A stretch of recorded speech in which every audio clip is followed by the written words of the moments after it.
आरती सजा के।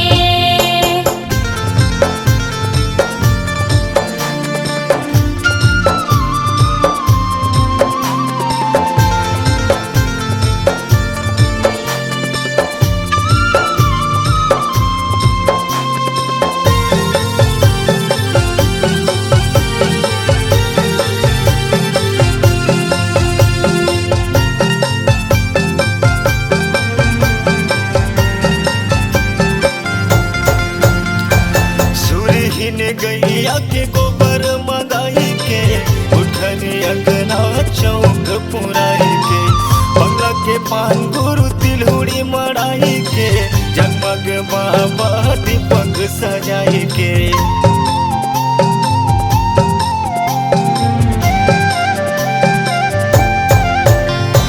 सुरहीन गैया के गोबर मंगाई के उठनी अंगना चौक पुराई के बंगला के पान बाबा तिलहुड़ी मड़ाई के जगमग बाबा दीपक जलायो। घर माया सन लगाया गुरु गतिला बिछायो, घर माया सन लगाया गुरु गतिला बिछायो। मन के मनौती मना के हो ले आहू तोला पर घा के बाबा हो जगमग आरती सजा के।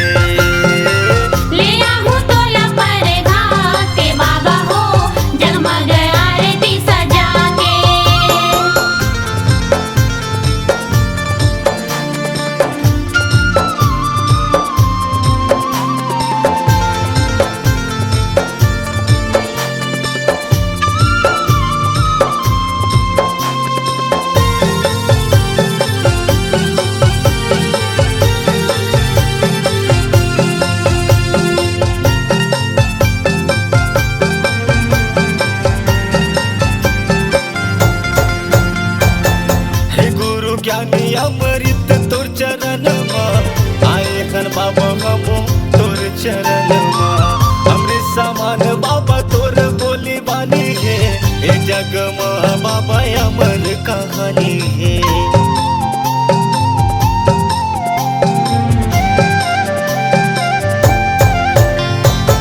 हे गुरु ज्ञानी अमृत तोर चरण आए हन बाबा हमो तोर शरण अमृत समान बाबा तोर बोली बानी है हे जग बाबा अमर कहानी। घर माया सन लगाया गुरु गतिला बिछाए, घर माया सन लगाया गुरु गतिला बिछाए।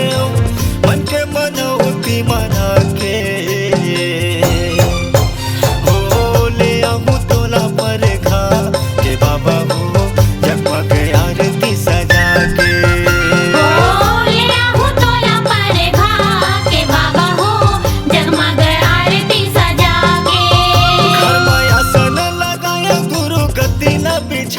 घर माया सन